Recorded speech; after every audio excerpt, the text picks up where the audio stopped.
Sí, claro, adelante.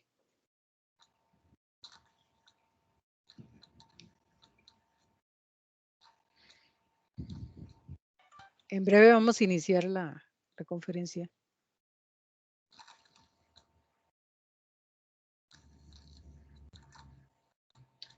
Muy buenas tardes, bienvenidos al Museo del Jade y de la Cultura Precolombina del Instituto Nacional de Seguros.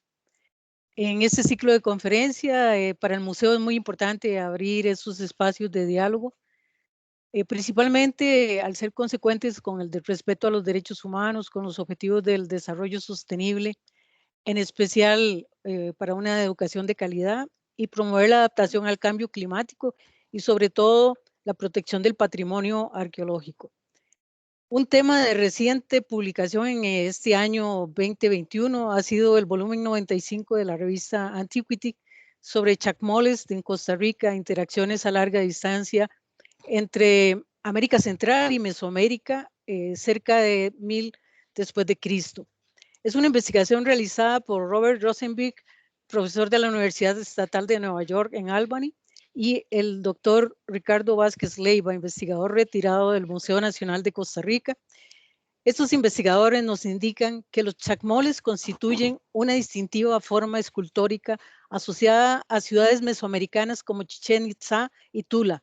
Una escultura recientemente excavada en las Mercedes, un sitio en Costa Rica, más de 2000 kilómetros al sur de estos lugares que mencionamos, muestra semejanzas con los chacmoles. Al comparar este hallazgo tipo chacmol con ejemplos similares en el Museo de Historia Natural de Nueva York y el Museo Nacional de Costa Rica, los autores demuestran que estas esculturas estuvieron presentes en América Central, con adaptaciones, y proponen una conexión con Mesoamérica cerca del 1000 después de Cristo.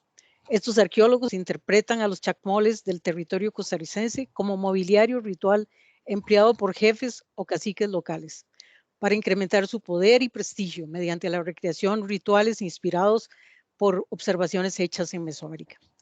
El doctor Ricardo Vázquez Leiva nos ampliará sobre este tema. Ricardo Vázquez Leiva, primer licenciado en énfasis en arqueología de la Universidad de Costa Rica, máster en antropología biológica y doctor en arqueología de la Universidad Estatal de Nueva York en Albany, jubilado del Museo Nacional de Costa Rica, fue jefe del Departamento de Antropología de esta institución, secretario de la Comisión Arqueológica Nacional y consultor para bancos internacionales con temas antropológicos. Ha dirigido investigaciones en el área central, en Bahía Culebra, en Turrialba y en Línea Vieja de Limón. Tiene una larga experiencia en análisis de osteología humana y prácticas funerarias. Temas de interés son el cambio cultural por las inmigraciones mesoamericanas en Guanacaste, la larga trayectoria con variaciones demográficas en Turrialba, el surgimiento de sitios monumentales en Línea Vieja y arqueología de la comunicación mediante vías terrestres y fluviales, que también nos ha brindado algunas charlas sobre ese tema. También se desempeñó como docente en la Universidad de Costa Rica. Ha brindado colaboración a las autoridades judiciales en arqueología forense, otro tema de interés, y trabajos específicos con contextos de contacto con los españoles, principalmente en una excavación que se hizo en la Catedral Metropolitana y en la parte de la Isla del Coco, en lo que fuera el penal. Ricardo, sin más, creo que usted nos puede entonces ampliar sobre el tema. Adelante, Ricardo. Bueno, muchas gracias a todos los que están conectados. Y la idea con esta charla es compartir una evidencia, creemos nosotros, de interacción entre el sur de Centroamérica, particularmente la vertiente Caribe de Costa Rica, la vertiente central Caribe de Costa Rica, y sitios en Mesoamérica. Entonces, las interacciones... bueno, primero, darles la referencia de la publicación para aquellos que quieran consultarla y verla en mayor detalle. En esta charla voy a tratar de hablar un poco más libremente, no ir sobre la estructura de la publicación, o sea, fielmente, sino más bien dar un resumen y tratar de, ¿cómo se llama?, plantear las ideas principales. Esta es la referencia de la publicación. Y primero, para empezar, diciendo que las interacciones con, en este caso, con de Costa Rica con el norte y particularmente con Mesoamérica, son, son bien conocidas, ¿verdad? Quizá la primera evidencia que tenemos para esas interacciones es el desarrollo de la lapidaria en esta parte de Centroamérica. O sea, el desarrollo de la lapidaria en Costa Rica es un tema realmente interesante y todavía bastante, ¿cómo se llama?, sujeto a preguntas no resueltas. Eso se debe principalmente a la falta de hallazgos, por ejemplo, de lo que son lugares de talleres de fabricación de lapidaria, ¿verdad?, o de manufactura de lapidaria. Pero algunas evidencias que tenemos y algunos fechamientos de carbono 14 en contextos con lapidarios, con artefactos lapidarios asociados, indican ya por radiocarbono que más o menos o alrededor de hace unos 3.500 años en el pasado ya había lapidaria y esa lapidaria las personas especialistas en la materia la asocian con lapidaria del Golfo de México, ¿verdad?, con el desarrollo lapidario inicial en el Golfo de México. La complejidad de este tipo de industria indica que quizá la forma más fácil o el modelo más elegante para explicar el desarrollo de lapidaria aquí tan temprano, aquí en el sur de Centroamérica, es la transferencia de conocimiento desde Mesoamérica, ¿verdad? En otras palabras, que no hubo un descubrimiento de esta técnica tan sofisticada en dos puntos independientes, sino que fue por una transferencia desde Mesoamérica. Entonces, esta es una primera posibilidad de interacción de Mesoamérica con el sur de Centroamérica documentado en el registro arqueológico. Luego, rápidamente, otras evidencias son el hallazgo de jades mayas jades con iconografía maya, más o menos entre 1400 y 1100 años en el pasado. Algunos de estos jades han sido epigráficamente explorados y descifrados. Y lo interesante que siempre se ha manejado en Costa Rica es que muchos de estos jades fueron ¿cómo se llama?, remanufacturados en Costa Rica con diseños locales. Entonces, es una cuestión bien interesante, pero los jades llegaron a Costa Rica tan temprano como 1400 años en el pasado. Otro tipo de material interesante con iconografía mesoamericana o asociable a iconografía mesoamericana es lo que llamamos en Costa Rica los policromos tempranos, que hacen aparición en la zona del noroeste de Costa Rica alrededor de entre 1400 y 1200 en el pasado. Algunos de estos algunas de estas cerámicas mesoamericanas, es claro que se deben a interacciones o llegadas probablemente desde el norte de personas con alfareros con este tipo de conocimiento, puesto que hasta ese momento la alfarería policroma no había aparecido en el registro arqueológico de la zona o el registro arqueológico regional. Volviendo un poco atrás, otro elemento interesante, otro tipo de material interesante es la cerámica negra rellena de rojo, llamémosla así, pero es un caso bien interesante y lo traigo a colación porque parecería más bien de un tipo de interacción más bien de sur a norte. O sea, algunas personas, algunos investigadores han propuesto la llegada de la alfarería a Mesoamérica desde el sur, ¿verdad? Y este tipo de cerámica negra rellena de rojo es un caso en cuestión. Entonces, podría ser tan temprana también como 3500 en el pasado. Otro tipo de interacción que ya es quizá mejor conocida son las migraciones poblacionales alrededor de 1200 en el pasado, alrededor de 800 después de Cristo, a la zona del Pacífico de Nicaragua y el noroeste de Costa Rica. Estas migraciones poblacionales están sujetas a una serie de planteamientos encontrados, ¿verdad? Pero es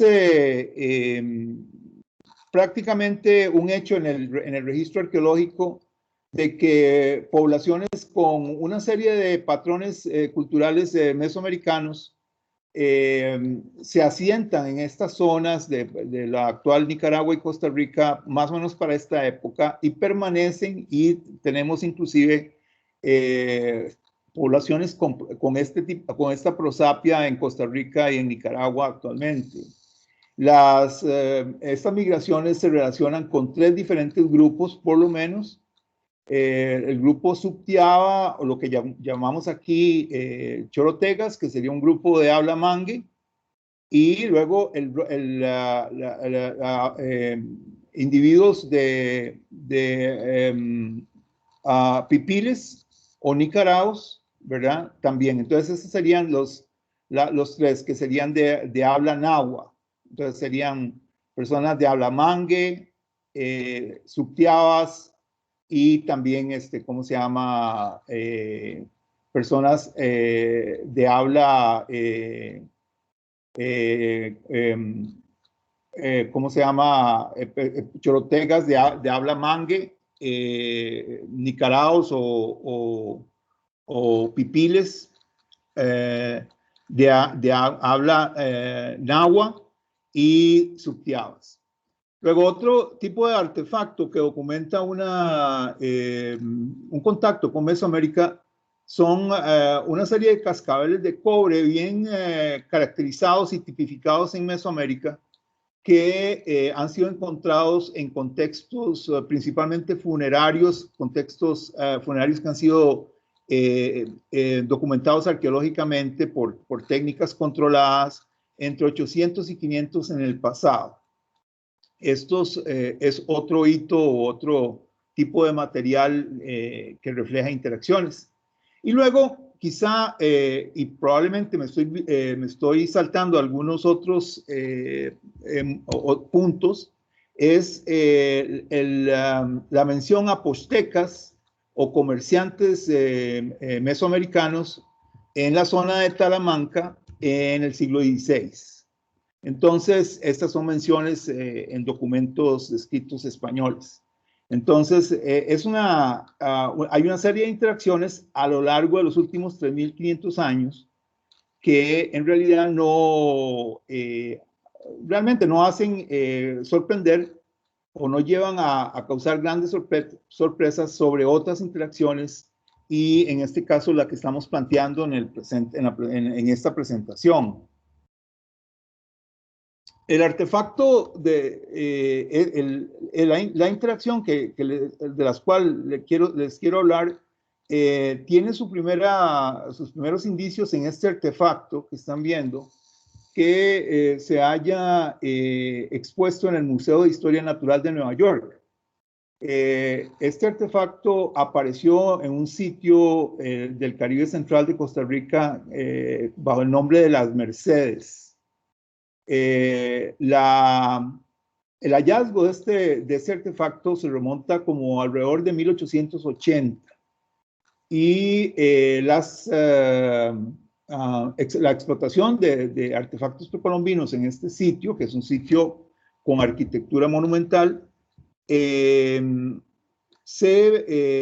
lleva a cabo a raíz principalmente de la construcción de un ferrocarril a través de esa región, que le llamamos Línea Vieja, la región de Línea Vieja.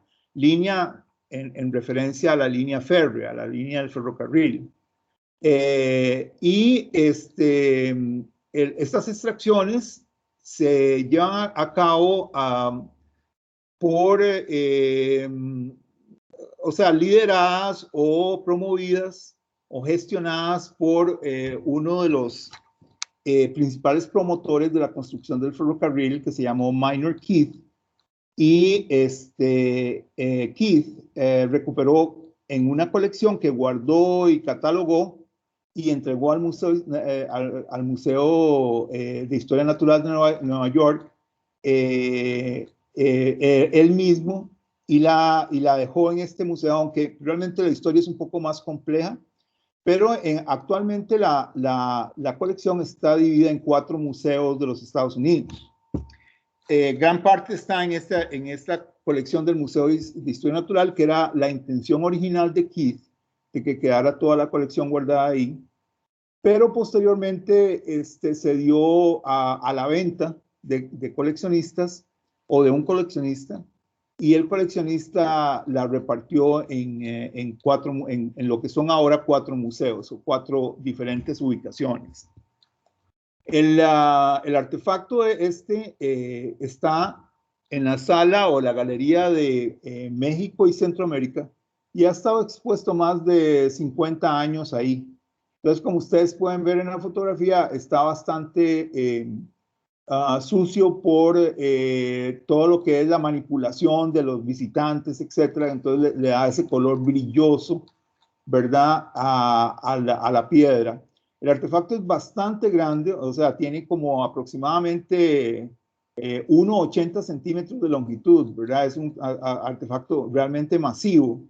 Y hasta no hace mucho, digamos, el artefacto era poco conocido en Costa Rica en realidad, era un poco conocido por los costarricenses, pero su exposición ha sido continua, como les digo, en los últimos 50 años en este museo.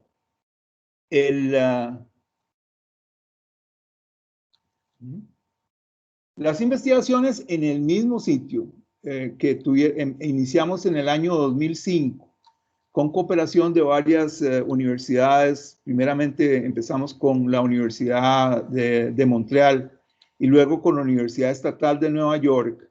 Llevaron al descubrimiento de otro artefacto similar, que es el que están viendo en este momento.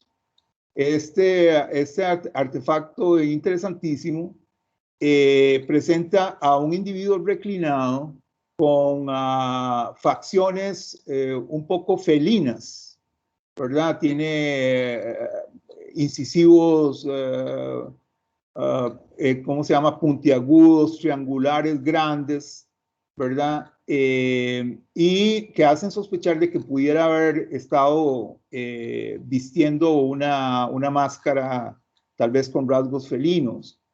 La postura del individuo es una postura totalmente no natural, ¿verdad? O sea, pero realmente esculpida con la intención de producir una cuenca o una concavidad o una especie de lugar de depósito en la parte abdominal.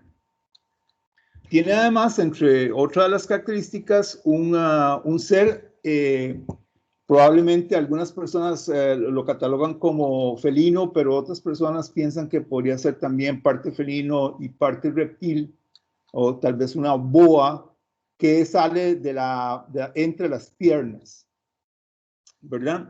En la vista B se puede ver este otro ser que está representado entre las piernas del individuo reclinado.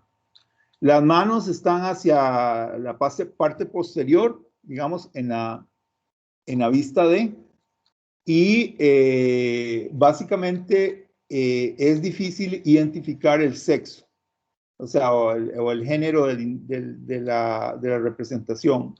Hay personas, es muy interesante porque, digamos, personas masculinas, varones que la ven, inmediatamente dicen que, digamos, es la saliente felina entre las piernas, puede ser una representación como masculina, pero otras personas que la ven principalmente desde el punto de vista femenino,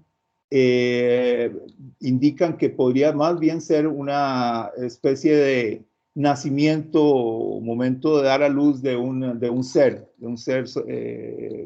sobrenatural o algo por el estilo. Entonces es una escultura realmente interesante. Esta escultura la encontramos, como les digo, en las investigaciones que en este caso se hicieron en conjunto entre la Universidad de Nueva York y el Museo Nacional. Aquí pueden ver el área del sitio donde la encontramos. Tal vez para las personas que nos están o que me están oyendo, están viendo desde México, es una zona interesante. Muy probablemente en México tengan cosas muy parecidas. Pero estos sitios del Caribe costarricense y de otras partes del país son construidos principalmente con piedra suelta, con piedra natural. En este caso, mayormente con cantos rodados de un río cercano. Y realmente los cantos no fueron, estos cantos rodados no fueron canteados o no fueron cuarteados para darles una forma regular o una forma que permitiera una mampostería perfectamente ensamblada, sino que fueron escogidos, pero puestos con sus características naturales, de manera yuxtapuesta, sin ningún tipo de argamasa. Entonces, básicamente lo que encontramos en estos sitios es los rasgos más basales de las construcciones, ¿verdad? El resto de las construcciones eran hechas con materiales del bosque perecederos. En el caso que nos ocupa, encontramos la escultura volteada. O sea, ella estaba, en Costa Rica le decimos embrocada, se le había dado vuelta y se había puesto de manera que realmente se mimetizaba con las otras piedras de mampostería de una gran plaza y una rampa que da acceso a esa plaza. Entonces, la plaza era un lugar que podía reunir o albergar o permitía que se congregaran alrededor de casi tal vez unas 200 personas, ¿verdad? En este momento en que la foto es tomada, se puede ver un grupo como de 20 a 25 estudiantes de la Universidad de Costa Rica que estaban visitando el sitio, y se puede ver más o menos a escala humana ver la dimensión de la plaza. La plaza, para efectos mesoamericanos, no es una plaza pequeña, pero digamos, en términos de sitios similares en Costa Rica, es una plaza bastante amplia, tal vez la más amplia que se haya registrado en este tipo de sitios en Costa Rica. Y la piedra estaba, como les digo, volteada de manera que era difícil distinguirla del resto de las piedras, principalmente porque estaba en una zona que creemos era una rampa de comunicación con la plaza. En la parte más posterior de la imagen estaría el montículo principal, o lo que llamaríamos el basamento principal del sitio, que era como el basamento más céntrico del sitio. Y ahora les voy a enseñar un plano del sitio para que lo veamos. Pero gracias a la acuciosidad del arqueólogo que estaba encargado de esta zona, de la excavación de esta zona del sitio, se vieron algunas de los relieves de la escultura y se decidió extraerla, ¿verdad? Como se puede ver en una de las imágenes. Y aguardamos unos días para hacer la extracción, para tener la ventaja de contar con un equipo profesional del canal 15 de la Universidad de Costa Rica que grabó en alta definición toda la extracción del artefacto. Okay. Este es en el lado derecho es el sitio arqueológico. Como ustedes ven, no es un sitio sea, para lo que existe en Mesoamérica, no es un sitio tan grande. Tiene aproximadamente todo el área del sitio, tiene alrededor de 11 o 12 hectáreas como máximo, donde hay estructuras monumentales.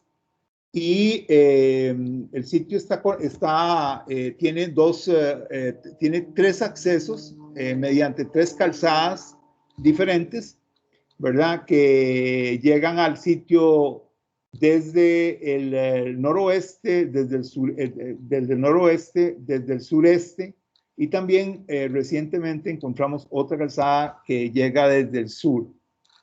Entonces, este más o menos es el momento de clímax cuando volteamos la piedra y pudimos ver la representación, los motivos, la representación escultórica verdaderamente, ¿verdad? Que no lo habíamos visto porque, como les digo, la piedra no los dejaba ver.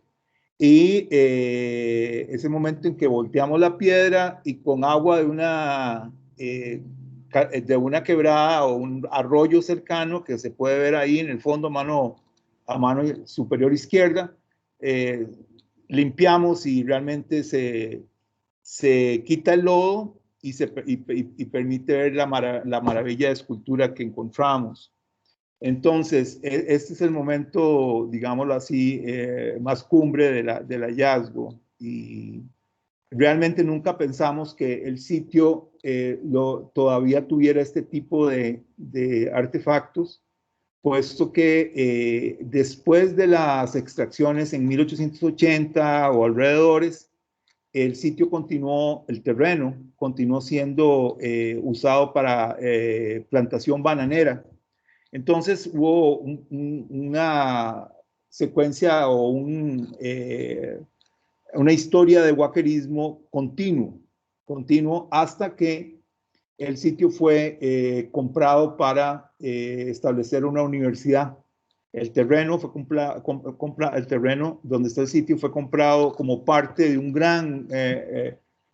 una gran propiedad de aproximadamente 47 kilómetros cuadrados para establecer una universidad. Se llama la Universidad Earth o Tierra. Y es una universidad que nada más enseña agronomía. Entonces, el sitio quedó dentro de los terrenos de la universidad y, fue desde ese momento más protegido y como se encuentra actualmente. Okay. Magnífico. El asunto de la escultura que tal vez no se toca bastante en la publicación es que parece que al momento digamos, del abandono del sitio, el abandono indígena del sitio, la escultura fue básicamente sacada de circulación. O sea, la escultura ya no estaba, digamos, exhibida en un lugar, digamos, en asociación a la arquitectura del sitio, sino que más bien la habían desaparecido, la habían sacado de circulación y la habían tirado, digamos, para que no se viera más, ¿verdad? Esto está asociado a un periodo o una fase final precolombina del sitio, ¿verdad? O prehispánica del sitio, que creemos que va aproximadamente como entre 1300 y la época ya de la llegada de los españoles, que en esta zona, digamos, hubieron algunas entradas tímidas y ya posteriormente, a partir de la exploración española desde el Pacífico y no desde el Caribe, fue más y más y más, prevalente en el territorio de Costa Rica. Entonces, esto es bien interesante porque la última fase de ocupación en el sitio, o sea, como les digo, aproximadamente después de 1200 después de Cristo, la escultura había sido sacada de la vista pública, ¿verdad? Cuando muy probablemente antes era un artefacto importantísimo con muchísima carga ritual y ceremonial, y en ese momento había sido desaparecida de la vista de la gente que visitaba el sitio. ¿Ok? El asunto es que puede causar controversia, evidentemente, es la relación en términos de las características de estas esculturas, ¿verdad? Con estas esculturas de Costa Rica, con los chacmoles mesoamericanos, ¿verdad? Esta es una vista de uno de los chacmoles que se conocen para Mesoamérica. O sea, hay un número, digamos, que se cuenta hasta alrededor de unos 20 chacmoles o un poco menos que hayan sido identificados en Mesoamérica, principalmente bueno, desde El Salvador hasta el territorio mexicano. ¿Cómo se llama? O incluyendo todo el territorio mexicano y hasta El Salvador. Y este es el caso de uno de ellos, que es el de Chichén Itzá. Este sitio, como otros, los chacmoles eran esculturas muy focales, pero que casi siempre estaban representadas con una postura erguida, digamos, del individuo representado. Pero compartiendo con lo que vimos de Costa Rica, este tipo de receptáculo o plato puesto en la parte abdominal.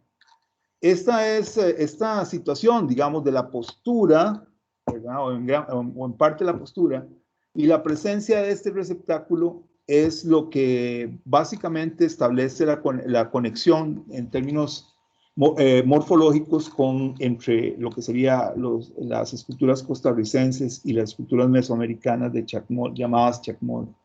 Sabemos que la etimología de chacmol no es precisamente una etimología compartida por todo el mundo mesoamericano,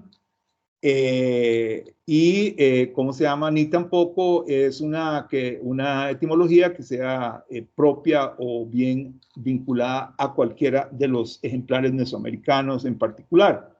Pero sí, en el artículo tocamos el asunto de cómo eran las ubicaciones en que en sitios mesoamericanos se ubicaron estas esculturas, ¿verdad?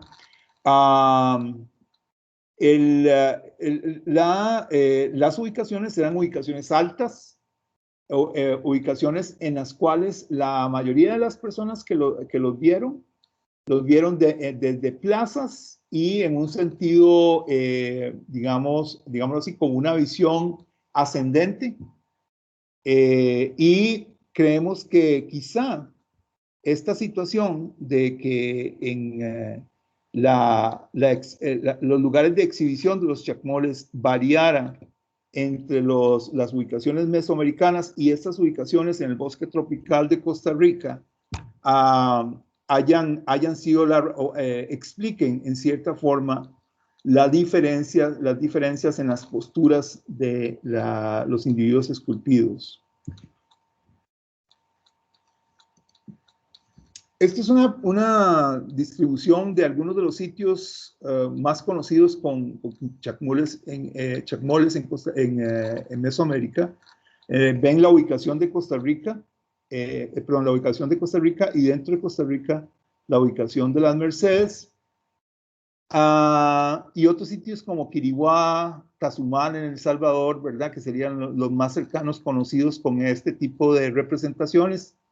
Chichén Itzá, que lo presentamos anteriormente, y Tula, ¿verdad? En el estado de Hidalgo. Entonces, y vemos más al norte el Cañón del Chaco, donde hay presencia de interacciones mesoamericanas muy bien establecidas. Entonces, si lo vemos de una manera general, digamos, la relación con una parte céntrica, como por ejemplo Tula, ¿verdad? Es más o menos equidistante con las Mercedes y la zona del Cañón del Chaco. ¿verdad? Y la distancia, por ejemplo, entre Chichén Itzá y Tula o Quiriguá y Tula, ¿verdad? Es mayor, digamos, que la distancia entre las Mercedes y Tazumal, por ejemplo. Algunas personas han planteado de que debieron de haber sitios mayas todavía más cercanos a esta parte del sur de Centroamérica, pero que no han sido hallados. Pero bueno, es una cuestión todavía sin resolver. Pero el hecho está en que la distancia con Tazumal no sería para nada, digamos, no estaría para nada tan distante, digamos, como por ejemplo otros sitios con chacmules o con evidencia de contactos mesoamericanos en términos de la geografía de esta parte del continente.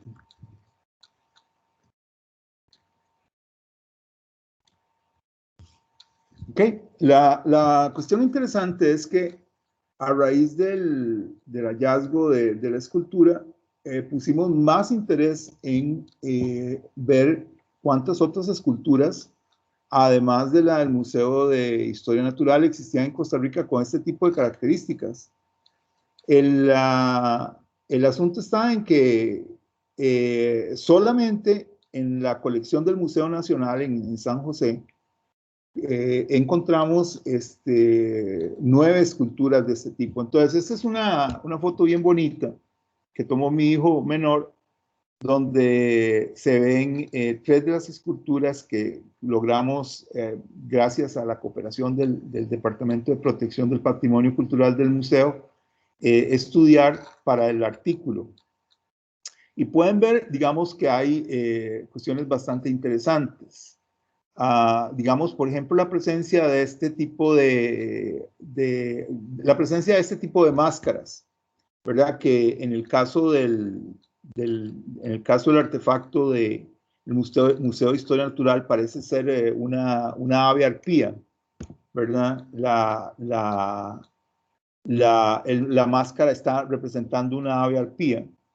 En este caso hay pues representaciones que podrían ser más felinas, como quizás jaguares, ¿verdad? O, en el caso de las representaciones de las que están en artefactos de la colección del Museo Nacional. Entonces los pueden ver aquí, ¿verdad? Por ejemplo, y otras que no las tienen. Otras no tienen estas representaciones, ¿verdad? Para nada, sino que es la cara natural, humana, una cara humana al natural. La otra cosa interesante es que, a diferencia del artefacto del Museo de Historia Natural, algunos de los otros ejemplares conocidos o los otros ejemplos conocidos son, digamos, claramente femeninos. O sea, es la representación de la vagina es bastante explícita, no hay duda, ¿verdad? Entonces no hay ese tipo de indecisión, como por ejemplo en el artefacto que hallamos in situ en las Mercedes. Lo cual lo hace muy interesante porque hasta donde sabemos no hay representaciones femeninas en este tipo de esculturas en Mesoamérica. Entonces eso puede ser una parte de las adaptaciones del tema de los chacmules en esta escultórica del sur de Centroamérica.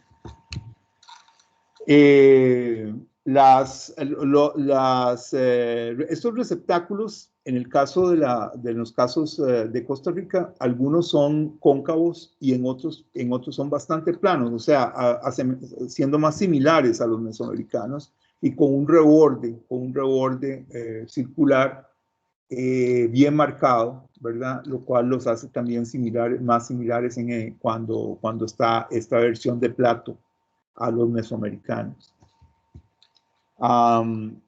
Eso es, digamos, la cuestión bien interesante. Ok, ¿cuál es la ventaja que tenemos con el hallazgo in situ del ejemplar en las Mercedes? Bueno, lo interesante es que en el sitio de las Mercedes mucha de la investigación arqueológica estuvo orientada a tratar de establecer la antigüedad de las construcciones, ¿verdad?, arquitectónicas, la historia, o lo que llamaríamos la historia extensa del sitio, y también el ritmo o el tempo en el cual las construcciones fueron realizadas. Las construcciones, por lo menos las construcciones que quedaron más visibles, ¿verdad? Y encontramos cosas muy, muy interesantes. Por ejemplo, que probablemente el sitio tuvo una ocupación desde aproximadamente 1500 años, tal vez tan temprano como 1500 años antes de Cristo, de manera tal de que esta cerámica negra relleno de rojo, ¿verdad?, que es muy parecida a cerámica olmeca, estaba presente en el sitio, esto sin hacer una relación para nada con los chacmules, ¿verdad?, pero existía en el sitio, y probablemente el sitio, por la gran cantidad de ese tipo de cerámica tan lujosa, pudo ser un sitio importante ya desde muy temprano. Luego encontramos de que hubieron algunos reciclajes de estructuras anteriores, ¿verdad? Esto quiere decir que algunas se desmontaron, ¿verdad?, y se volvieron a construir otras posteriormente. Y quedaron restos a lo largo de este proceso de varios ciclos de reciclaje arquitectónico.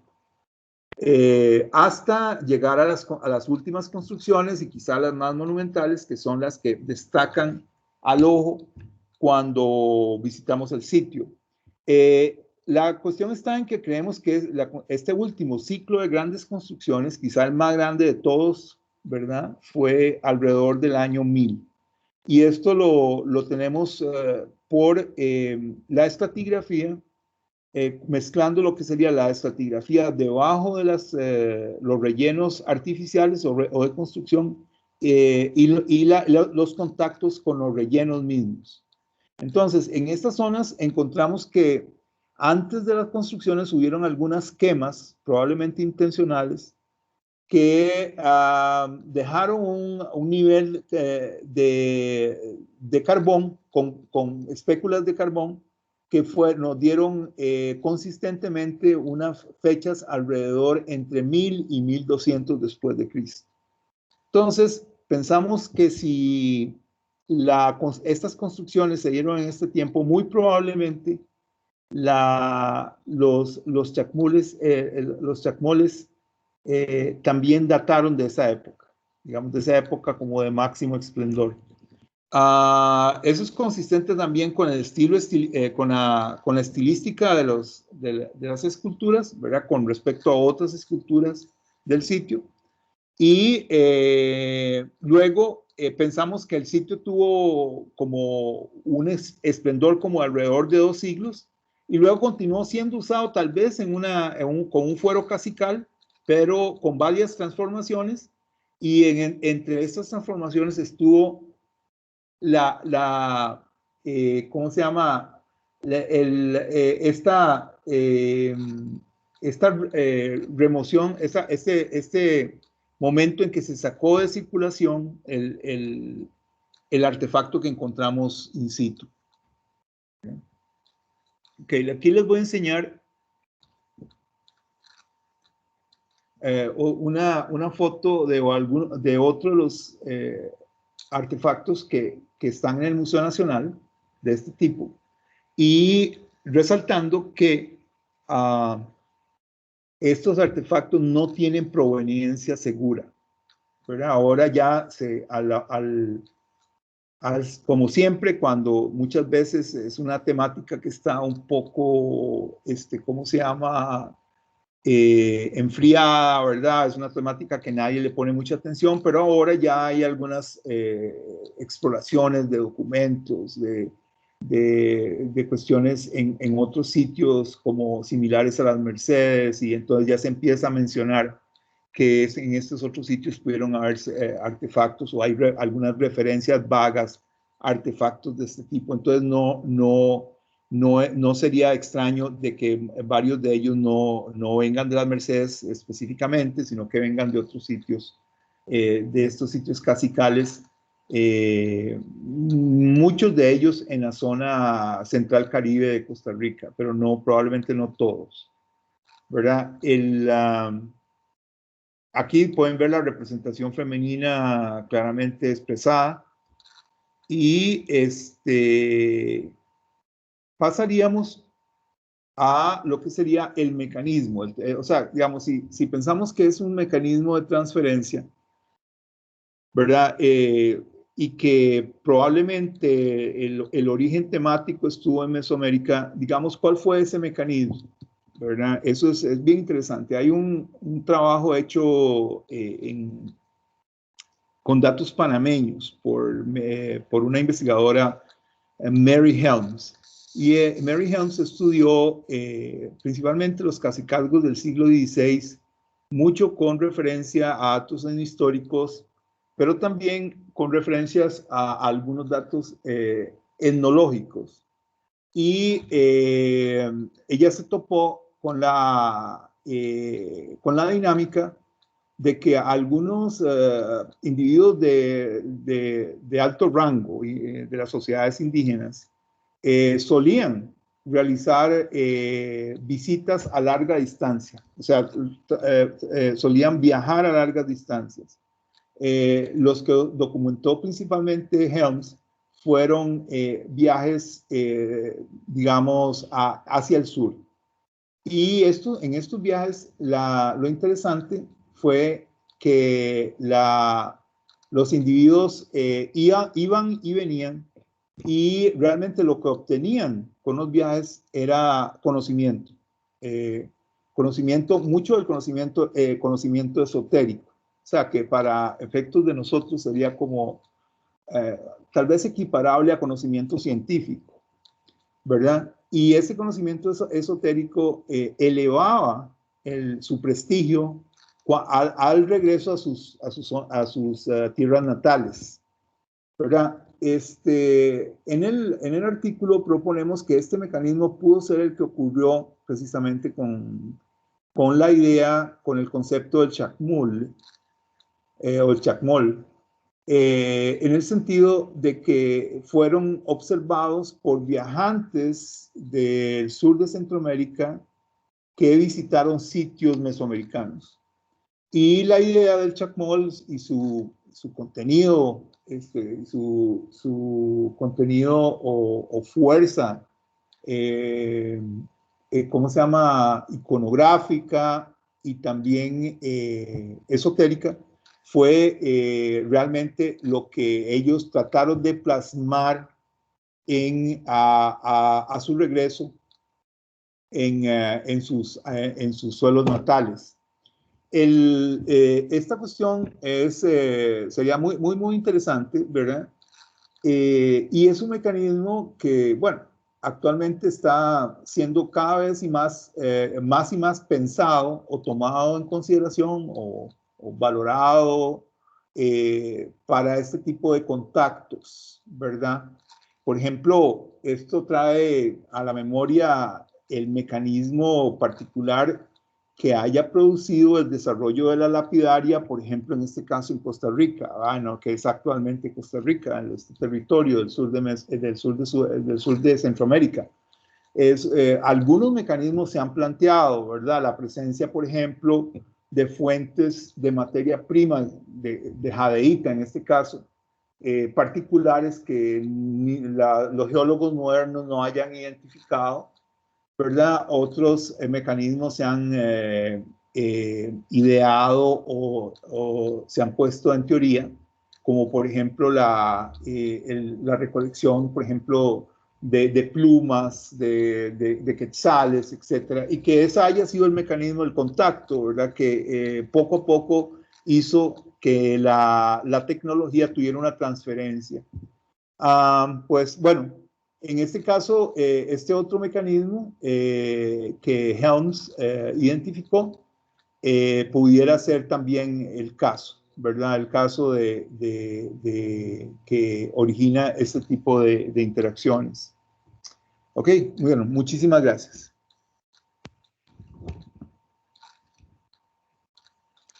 Bueno, agradecemos a Ricardo. Doctor Vázquez, muchas gracias por su participación. Vamos a pasarle el control a Carolina Pérez, nuestra comunicadora, para ver si tienen algunas preguntas que pueden ir haciendo por medio del chat o ahí Carolina les da las indicaciones. Gracias. Buenas tardes, abrimos un periodo para consultas. Ya tenemos una acá en el chat. Igual vamos a abrir el micrófono para 3 personas que quieran hacer su consulta a Ricardo. La primera de Johnny Celedón dice: buenas tardes, don Ricardo. ¿Cuál símbolo, artículo o cerámica podría llamarse que más caracteriza a nuestros aborígenes? El chacmol. ¿Qué más caracteriza a nuestros aborígenes? Bueno, no, digamos, yo creo que, digamos, cuando uno está interesado en, digamos, en la historia precolombina, digamos, en realidad ve una serie lo interesante es poner en perspectiva histórica o una especie de lo que llamamos los arqueólogos una secuencia, muchos diferentes símbolos, diferentes manifestaciones, en un rango, digamos, que en Costa Rica creemos que por lo menos tenemos documentado en unos 13.000 años, ¿verdad? Entonces, digamos, manifestaciones muy antiguas, ¿verdad? Que serían, digamos, por ejemplo, en lítica lasqueada, ¿verdad? O lítica modelada por percusión, digamos, como un primer tipo de utensilio que no es característico de Costa Rica, pero sí representa la identificación de actividad humana en el territorio, ¿verdad? Y continuamente en términos de más cercano en el tiempo, digamos, ¿verdad? A lo largo de siglos y milenios.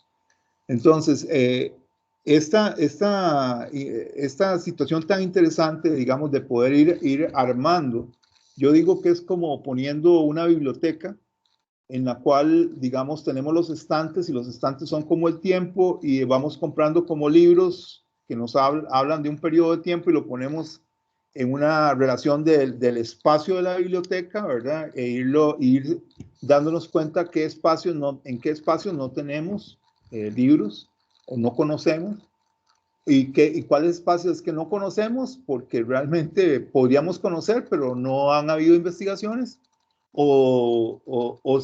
y que por lo tanto son vacíos de conocimiento. Digamos, básicamente eso es uno de los ejercicios que los arqueólogos hacen todo el tiempo, ¿verdad? Y en qué momentos dentro de esa biblioteca hay cosas muy sobresalientes, por ejemplo, para Costa Rica, ¿verdad? Porque lo que, digamos, en mi caso es desarrollar un quehacer profesional en el lugar donde, en mi patria. Entonces, y por dicha lo puedo hacer porque hay muchos arqueólogos que no lo pueden hacer porque en sus patrias pueden ser perseguidos o no tener la oportunidad. Pero digamos, entonces ver expresiones culturales en términos de la cultura material que son destacables. Por ejemplo, las esferas de piedra, digamos, este tipo de escultórica, que no es la única para su momento, ¿verdad? En este momento no metí otros ejemplos, pero no sería el único tipo de expresión escultórica para este momento hace aproximadamente 1000 años, ¿verdad? Pero sí es un tipo de expresión particular porque ofrece este tipo de posibilidad de relacionarlo a largas distancias. Gracias, Ricardo. Tenemos a Edgar Granados que levantó la mano, entonces le damos la palabra.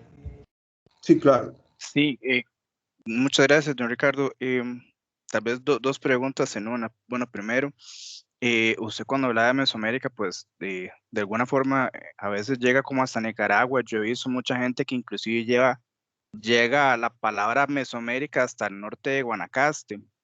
Para usted, ¿hasta dónde llega Mesoamérica? Eso sería como la primera pregunta. La otra pregunta es, bueno, relacionada a esto, es que por lo menos yo lo he escuchado, nunca lo he visto físicamente en ningún otro lugar, pero decía que inclusive en Guanacaste habían vestigios de juego de pelota y una práctica muy parecida, ya muy modificada de los voladores de Papantla. Entonces, ¿hasta dónde llegó realmente Mesoamérica? O sea, ¿hasta Nicaragua o hasta el norte de Guanacaste? Ah, eso es interesantísimo. Es muy buena pregunta. O sea, nuevamente, o sea, no todas estas áreas culturales, ¿verdad? Que se establecen, no son áreas culturales que son totalmente estables o fueron establecidas desde muy temprano y mantuvieron sus dimensiones, sino que fueron áreas culturales que realmente tuvieron expansiones o radiaciones o, veamos, zonas donde hubieron migraciones de grupos que realmente expandieron lo que podríamos llamar el área cultural, ¿verdad? O contrajeron el área cultural, la constriñeron, la hicieron más pequeña. Digamos, entonces este tipo de movimiento como un poco como de acordeón, ¿verdad? Es lo que realmente es bien, bien interesante. Y en el caso de Mesoamérica, hay una zona mesoamericana, digamos, que podríamos llamar como un núcleo mesoamericano, ¿verdad? Que realmente se constituye como tal en un momento dado, o sea, no existía desde siempre.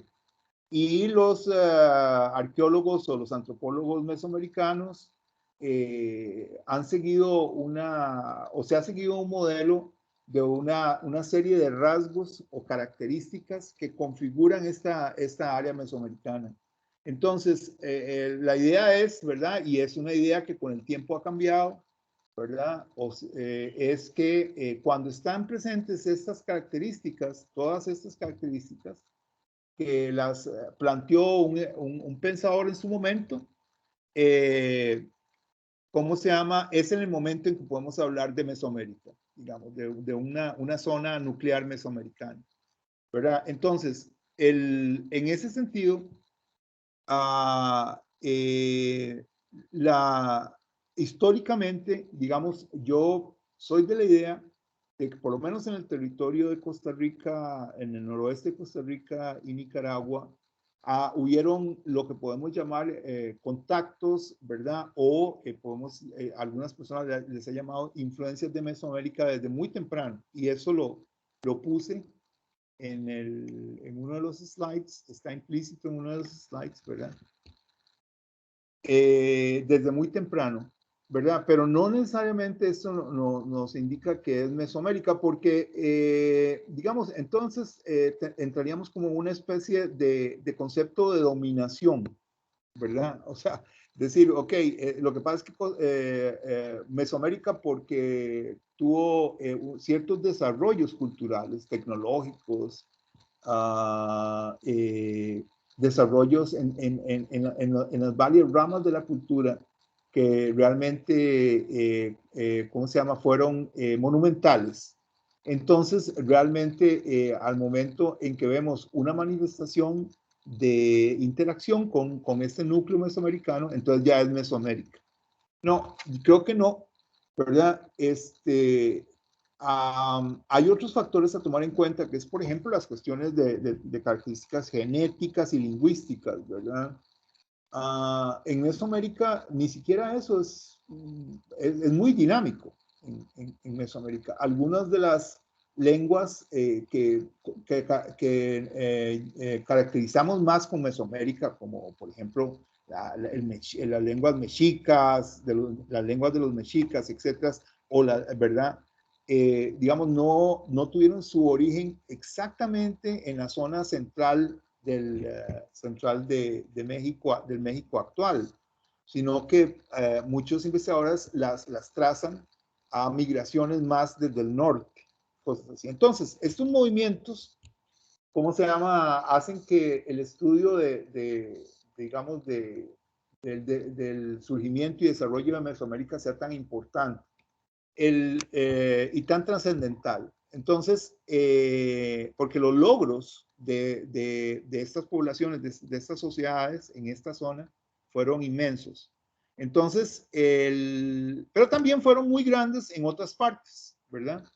Y para contestar su pregunta, yo creo que la cuestión de Mesoamérica es más relacionable con lo que es actualmente en Nicaragua y Costa Rica, digamos, a partir de estas migraciones poblacionales como que ocurren hace como 1200, porque ya hay un sentido de mayor, hay una colonización de algunos grupos de prosapia mesoamericana, o sea, algunas personas descendientes de mesoamericanos. Algunas personas piensan que inclusive no eran realmente mesoamericanos en todo el sentido de la palabra. Algunas personas inclusive les llaman que eran como mesoamericanos diluidos, ¿verdad? Y no en un sentido malo, sino en un sentido de que ya eran diferentes, ¿verdad? O un sentido peyorativo, sino que eran diferentes. Entonces, creo que no, porque inclusive al estudiar las zonas donde estas poblaciones, y eso es un buen ejemplo para usted, donde estas poblaciones se asentaron, por ejemplo, en el caso de nosotros es en la provincia de Guanacaste, ¿verdad? Digamos, no todo el Guanacaste da evidencias arqueológicas de enclaves de estas poblaciones, ni siquiera, ¿verdad? Sino que más que todo zonas más cercanas a las costas, etcétera. Pero conforme, digamos, vamos hacia el centro, hacia el eje volcánico del istmo de Costa Rica, los sitios no reflejan tanta, ¿cómo se llama? Presencia de rasgos, por ejemplo, cerámicos de tradición mesoamericana, ¿verdad? O vinculables a Mesoamérica. Entonces, creo yo que la situación de que Costa Rica haya sido parte de Mesoamérica es un sí y un rotundo no, ¿verdad? Entonces, o es parcialmente correcto, pero más, en un sentido más integral, digamos, creo que realmente no, ¿verdad? Entonces, así es. Pero en un momento realmente hubieron grupos, poblaciones mesoamericanas que se asentaron y tenemos descendientes de esas poblaciones todavía en nuestra población costarricense. Entonces, eso es bien, bien interesante. Ricardo, hay una pregunta de Eric. Dice, bueno, un comentario. Dice, buenas tardes, muchas felicidades, gran presentación. Saludos desde Jalisco, México. Un comentario, los chacmoles están presentes también en Ithuaxi, me disculpan la pronunciación, Michoacán, y el Cerrito, la gran pirámide de Querétaro, similar al castillo de Chichén, en el centro occidente de México. Sí, cómo no. En el artículo hacemos una recopilación tratamos de recopilar la distribución geográfica de los chacmoles, aunque siempre probablemente se escapan porque hay algunos hallazgos que no están muy conocidos en la literatura o etcétera, ¿verdad?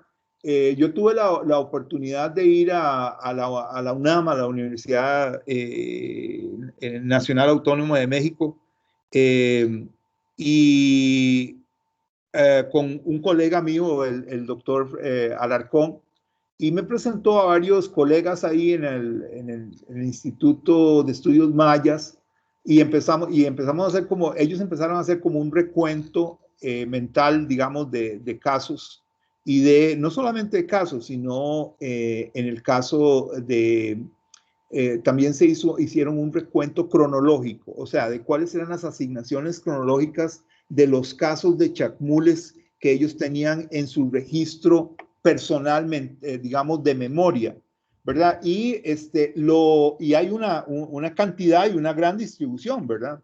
Sin embargo, lo más interesante que habría que pensar con este hallazgo en Costa Rica, de esta posibilidad, de esta adaptación del concepto de Chacmol, es el asunto de que sean más tempranos en Mesoamérica que en Costa Rica, ¿verdad? Porque también hay argumentaciones. Yo he leído argumentos que se han hecho por escrito, tal vez no publicados, pero sí, en los cuales más bien se señala que el vector el vector de desarrollo del concepto, más bien, digamos, o de la estética, o de este tipo estético, es más bien desde el sur, o sea, desde Centroamérica hacia México, ¿verdad? Entonces, pero digamos, los datos que tenemos es que no es así, sino que los hallazgos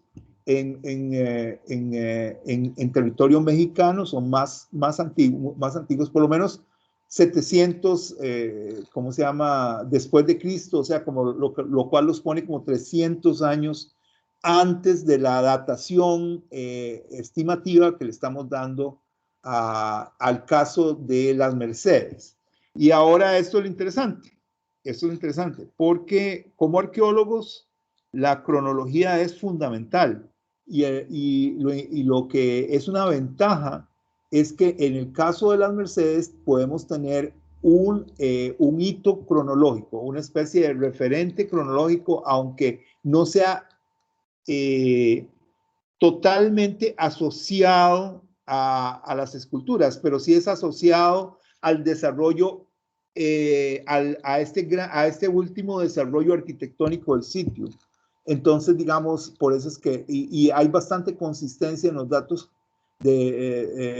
radiométricos, ¿verdad? O isotópicos de carbono 14, en cuanto a que 1000 es un momento de este apogeo, ¿verdad? Es un punto medio de este apogeo. Entonces, sin embargo, con la ¿cómo se llama? Salvedad de que el Chacmul que encontramos, la escultura que encontramos, la escultura bellísima que encontramos, no estaba siendo exhibida, y más bien había sido sacada de circulación en el contexto de hallazgo, ¿verdad? Entonces, eso es bien interesante. Y por acá María nos dice, ¿se puede hablar de una sola cultura responsable de la fabricación de estos artefactos? ¿Y cuál sería el supuesto uso de estas esculturas? Bueno, una sola cultura, exactamente, en Costa Rica, ¿verdad? Creemos que sí puede haber alguna situación de este tipo, pero como les digo, las únicas dos de las cuales tenemos alguna referencia, ya sea, por ejemplo, de hallazgo en una investigación arqueológica o de que proviene del mismo sitio, las Mercedes, pero encontrado con posterioridad, ¿verdad? Es solamente en el sitio Las Mercedes. Tenemos algunas referencias que digamos que ponen a esta vertiente, lo que llamamos la vertiente Caribe central de Costa Rica, ¿verdad? Para los que no son costarricenses, o sea, Costa Rica es un territorio de menos de 52,000 kilómetros cuadrados, ¿verdad? O sea, muy pequeño, y es un istmo.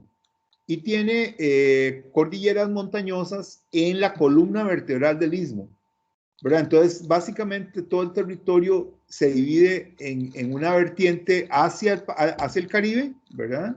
Y otra, que también le llamamos hacia el Atlántico, y otra vertiente hacia el Pacífico, ¿verdad? Entonces, el Caribe central, ¿verdad? Sería esta vertiente, digamos, donde los ríos fluyen hacia el Caribe, ¿verdad? Y en la parte central del país, en la parte, digamos, más medular del país. Entonces, ahí es donde pensamos que los chacmules tuvieron lugar, ese tipo de, digamos, de chacmules tropicales,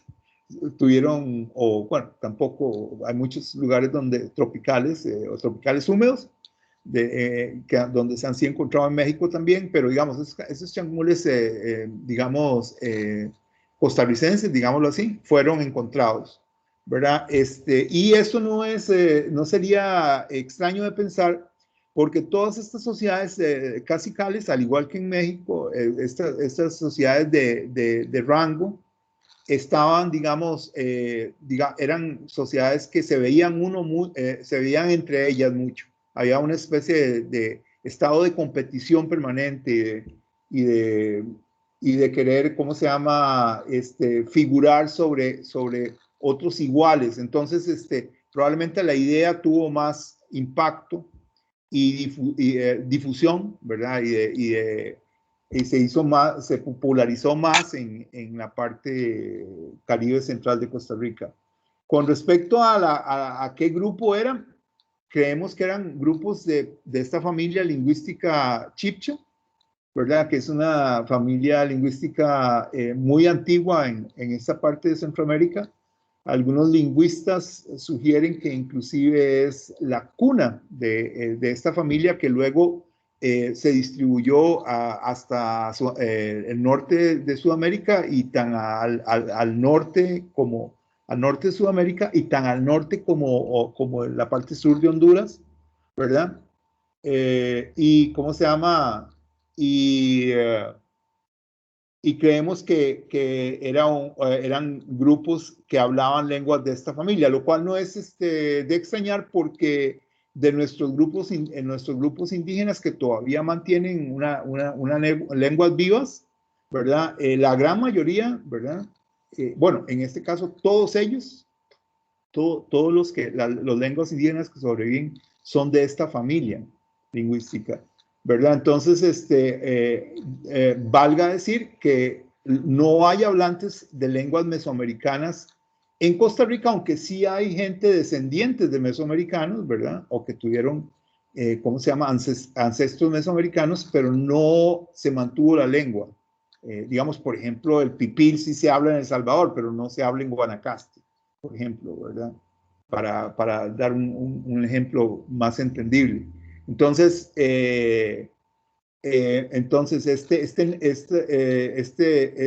esta variedad del náhuatl no hay hablantes en Costa Rica, ¿verdad? Entonces, porque la lengua no sobrevivió. Entonces, digamos, serían probablemente grupos de prosapia o relacionados con la familia lingüística chibcha. Gracias, Ricardo. Bueno, le vamos a pasar un comentario que aquí nos hizo, José. Y antes vamos a finalizar con esta pregunta que dice, ¿dónde se consulta el artículo?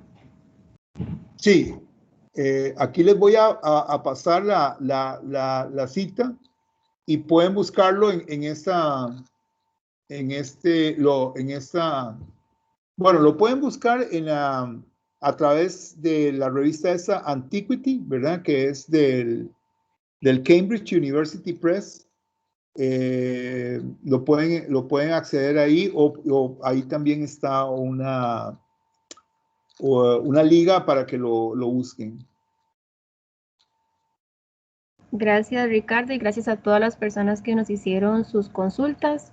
Finalizamos este periodo y devolvemos el pase a Vicky. Muchas gracias, Ricardo. También estaba, ahora que hablabas de eso, mencionaban que varias esculturas, no solamente los chacmoles, aparecieron en la Mercedes y que realmente tal vez lo está dando como un sitio tal vez muy particular en el Caribe, ¿verdad? Porque, bueno, recordar las grandes esculturas que inclusive están en un museo, no recuerdo ahorita cuál es, Ricardo, pero sí hay una relación escultórica importante ahí en el sitio Las Mercedes. Entonces, no sé si ahí se menciona, pero estaba como pensando en eso en este momento, ¿verdad? Qué importante, digamos, la parte escultórica para este sitio tardío. Bueno, no sé si hay alguna otra comentario, Ricardo. Sí, no, bueno, un poco para eso, muchas gracias, Vicky, de la escultórica en las Mercedes. Les voy a contar, bueno, uno como arqueólogo, o yo personalmente me hago muy anecdótico, aunque realmente Mucha gente dice que lo anecdótico sería, sería antagonista con lo que sería la ciencia o la disciplina o algo por el estilo, pero en este sitio de las Mercedes es bien interesante porque la primera vez que hicimos una investigación en el año 2005, recogimos alrededor de 230 fragmentos de escultórica. Los recogimos, los ubicamos, los catalogamos, etcétera. Casi todos eran fragmentos, pedazos.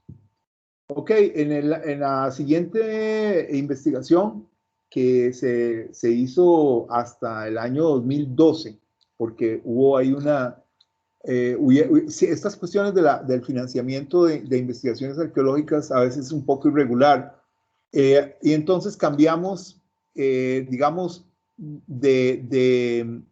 cambiamos de colaboradores, ¿verdad? Porque estábamos muy contentos se dieron muy buenos resultados con la Universidad de Montreal, pero digamos, ellos no pudieron darle continuidad. Entonces, cambiamos, ¿verdad? De estos colaboradores y empezamos con la Universidad de Nueva York, y en el año 2012 encontramos 40 fragmentos, ¿verdad? Y empezamos toda una cuestión de historia oral, y hablamos con una señora que era la esposa del administrador de la finca, y nos dijo una cosa, y aquí la anécdota, de que había un señor que llegaba con un carretillo, con una carreta, digamos, y el señor todos los años llegaba y recogía, llenaba la carreta de fragmentos escultóricos y se iba, todos los años, ¿verdad? Imagínense la cantidad que había, ¿verdad? Y eso estamos hablando de un sitio que ya estaba muy impactado, ¿verdad? Muy impactado. Pues, ok, da la cuestión que el trabajo arqueológico, que es una cuestión, digamos, que toma mucho tiempo y va como por sectores del sitio, en unidades de investigación muy pequeñas, ¿verdad? Unidades de excavación muy pequeñas. Logramos encontrar algunos ejemplares o algunos artefactos que eran únicos, ¿verdad? No solamente este caso de esta escultura completa, pero sí a la par de esta escultura, tirada sobre el empedrado de la plaza, encontramos la cabeza de un tiburón, ¿verdad? La cabeza de un tiburón, que era la proyección de una banqueta, ¿verdad? Una banqueta que era digamos así, el mobiliario más representativo de la élite en Costa Rica. Entonces era una proyección, pero era un tiburón, una cosa rarísima, porque de todo lo que yo conocía en el sitio, solamente hay en la colección de Keith, en el Museo de Historia Natural, una representación de un cangrejo. Pero este tiburón, digamos, es claro, y no es para nada extrañar, porque el sitio está, digamos, drenado por un río que es una ruta fluvial expedita al Caribe, digamos. Entonces, realmente, una persona en canoa, una canoa vaciada, ¿verdad? Se ponía desde el sitio hasta el Caribe en aproximadamente unas cuantas horas, de estas, unas 3, 4 horas, ¿verdad? Era más difícil ir para arriba, ir en el sentido contrario, pero para ir hasta el Caribe era muy cerca. Entonces, son documentos increíbles. Encontramos otra cabeza de un jaguar rotada, o sea, era como un animal que estaba rotando la cabeza, con una calidad técnica escultórica como ninguna otra se había visto. O sea, eso quiere decir que no había ningún tipo de ejemplo en la colección Keith que se le comparara, solamente que era una parte de otro taburete, ¿verdad? O otra banqueta, digamos, del mobiliario de la élite. Entonces, digamos, el chacmol, lo que estamos llamando estos chacmoles eran muebles, ¿verdad? Eran muebles, eran esculturas quizá públicas. No queremos analizar el contenido de residuos químicos, ¿verdad? Inclusive el doctor Barba en la UNAM nos ha ofrecido que después del COVID podemos hacer la extracción de sedimentos, etcétera, para poder hacer el análisis de residuos químicos. Entonces, recuerden, estos residuos químicos, por ejemplo, en lugares como Teotihuacán y otros lugares, han sido obtenidos con mucho éxito, por ejemplo, en pisos que fueron expuestos y por la arqueología o se conocen en el sitio y, ¿verdad? Y aún así, después de estar expuestos y haber sido excavados y tener años de ser conocidos o vueltos a cubrir con, ¿verdad? Mostraron residuos químicos. Entonces, es una posibilidad que hay. Entonces, realmente no elaboro más sobre qué se hacía en los chacmules de Costa Rica, ¿cómo se llama? Si habían, ¿cómo se llama? Algunos rituales de sangre, corazones o comida o otro tipo de cosas, ¿verdad? Porque realmente sería especulativo, pero es posible tener alguna idea porque el chacmul, ese ejemplar por lo menos, es bastante prístino en términos de su recuperación, o bastante reciente en términos de su recuperación y puede tener residuos químicos. Entonces, bueno, todo eso queda para análisis de laboratorio más en el futuro y esperamos tener la colaboración del doctor Barba en UNAM, que tiene muchísima experiencia en esto y en otras cosas, para saber más sobre estos artefactos. Bueno, muchas gracias. Muy bien, bueno, esperaríamos entonces los resultados de esa investigación. Siempre queda abierto este espacio, Ricardo. Realmente les agradecemos su atención y bueno, vamos a dejar descansar a Ricardo porque ya ha sido muy extenso y creo que estaríamos preguntando mucho rato sobre todo este tema tan interesante de la arqueología de Costa Rica y esas relaciones de intercambio y transferencias tecnológicas. Le agradecemos mucho, Ricardo, su participación y compartir con nosotros sus resultados de investigación y por favor lean el artículo para que realmente aclaren sus preguntas.